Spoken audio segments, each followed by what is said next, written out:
Ed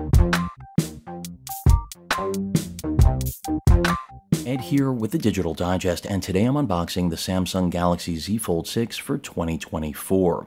I'll include a link in the description for those of you interested in purchasing one. You'll save a little bit of money as well as get a storage upgrade, at least until that pre-order promo ends through my affiliate link. And in full disclosure, I purchased this. It was not furnished to me by the manufacturer for review purposes. So what is different from the Fold 5 that I am using right now? And by the way, I have used every single generation of the Fold lineup, and every generation gets better, no question about it. And the Fold 6, at least on paper, appears to be no exception. We have a boxy redesign that follows the design language of the S24 Ultra, which I think is a good move on Samsung's part. I prefer it over the soft rounded edges that we have with the Fold 5. It may not seem like a big upgrade because it's really more about design language, and well, that's going to come down to your personal opinion. But what you can't argue is that they've widened the front or cover display from 6.2 to 6.3 inches. And while a millimeter may not sound like a lot, I can assure you when you're trying to use this as a daily driver, every millimeter counts.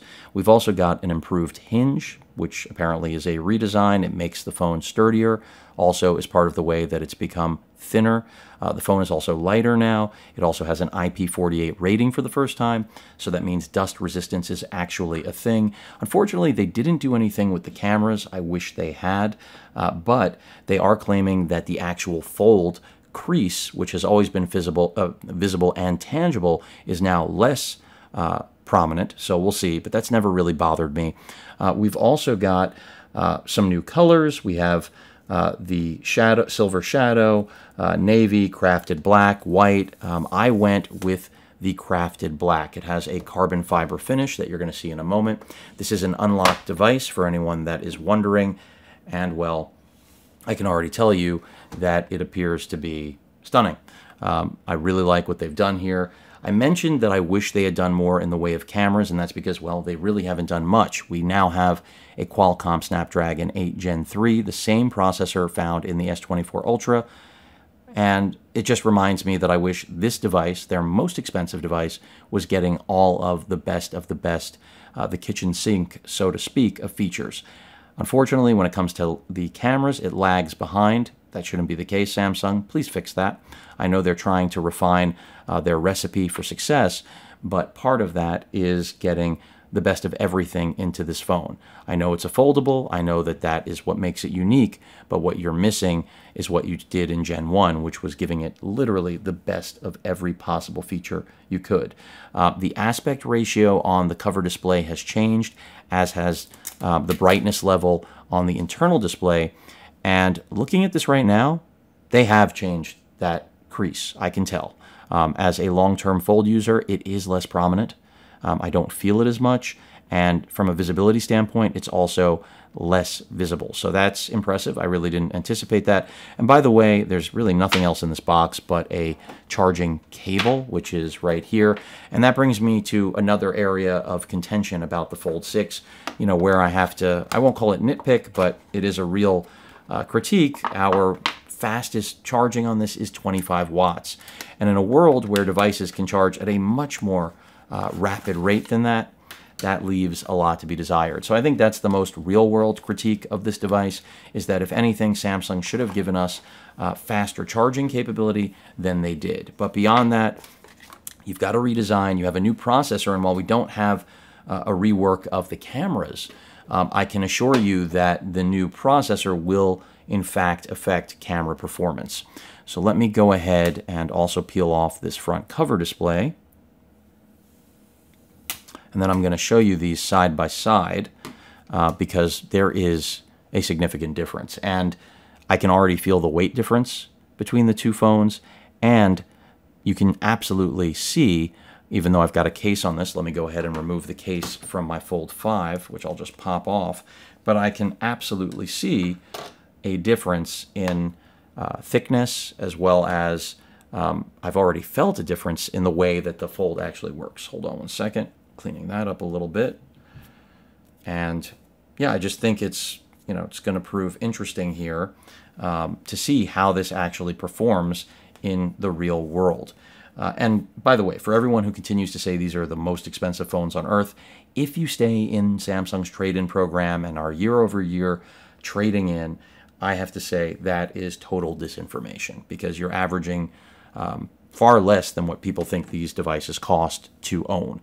But in the hand, I can already tell you, this feels a lot better, and that's important as someone who is a multi-generation Fold user. Now, from a top-down view, I mean, I'm looking at it with my eyes.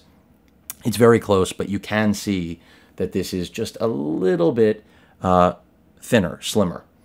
And, well, that is a difference that is welcomed, no question about it. When we come to camera modules, you can see they basically changed the camera hump or bump, but not a lot has changed. The flash is in the same spot, and it looks exactly the same. And again, remember, the cameras really haven't changed, which is, something that I've already pointed out, and I wish wasn't the case. But the design change, I really welcome, because ever since Samsung introduced the S24 Ultra and they went to that, more boxy look, which is something they really debuted in commercials years ago as concept devices. And I was like, wow, when we get there, that's going to be very interesting.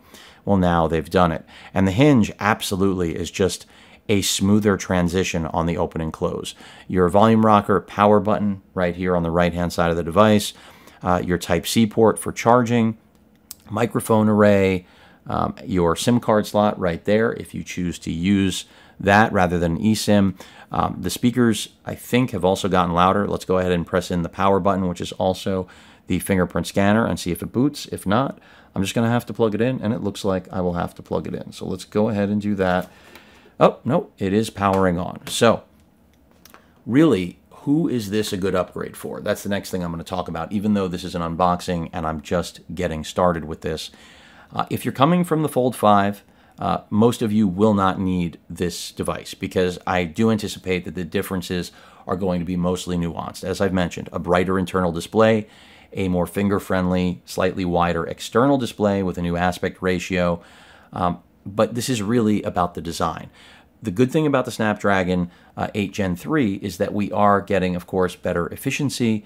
This means that even though the battery has stayed 4,400 milliamp hours, so no increase in battery capacity, we will get better battery life. I'm not expecting like video rundown time like on YouTube to be that much better. Like maybe we'll get an hour more of battery life, but when it comes to regular use, content consumption, all of that stuff, browsing the web, that's where I believe this chip will show a marked improvement in battery life. But beyond that, this is, again, really all about delivering a device that reflects the actual Samsung Galaxy design language, whereas the previous Folds kind of just were their own devices, and there was nothing wrong with that. But this, they're just trying to get the whole family of products to share something in common, and they've done that. And I'm glad, because I, for one, really like the look and feel of the S24 Ultra, so to now have that in a foldable is kind of the best of both worlds. I won't ever find myself looking at the S, flagship Ultra device and saying, whoa, how come I wish, or rather, yeah, I wish that my Fold shared some of that design language. Well, now it does. And again, this is just the lightest Fold I've ever handled, and I can absolutely tell this is going to be easier to use with the front screen already. And remember, even though it's got that boxier design now, it still is rounded, so this isn't going to necessarily, cut through a pocket. And believe it or not, previous foldables had done that to me over time, which only, I guess that was just the weight of the device, not necessarily the finish, because none of these have ever had sharp edges. Granted, I would say the edges here, where the actual spine is, are a little bit sharp. They're not going to do anything to you as a user, but you get my drift. And that is pretty much it. Again, really excited to start using this, testing it, seeing how well it performs.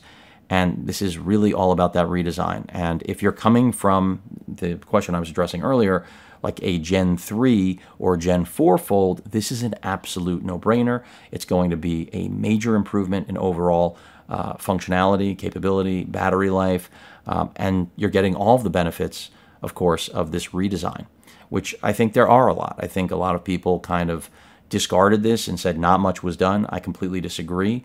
But there's no question, we know next year they'll retain, I would imagine, this new hinge and new design language, but that's when we'll likely get new cameras. And even the underscreen camera, which is still the same 10 megapixel sensor, from what I've seen, has improved a lot just because of the new chipset. And that's part of the beauty of these new generations of flagship Qualcomm processors, is that their DSPs do lend themselves to better performance for literally everything. Not just how quick the phone works or battery life efficiency, but of course how the cameras read out when taking shots. And don't forget the other big push here with the Fold and Flip, and of course everything going forward for Samsung, is all about AI. Now, that to me is mostly a gimmick, just like I've said in my Surface coverage. Of course, I will get into it once I start using it, but I don't anticipate that that's going to be a reason to ever consider buying this. It's really all about what it always was, which is having a phone and a tablet in your pocket, never having to literally need a fold. And the only thing I'll leave you with that I'm hoping will happen one day is that Samsung will launch a larger foldable than this. Also give us foldable tablets. That is where they should be going next, and I'm sure they have that in the works. Any questions or comments, please feel free to post them. Hit that like button, and as usual, please feel free to subscribe, and please stay safe. Later.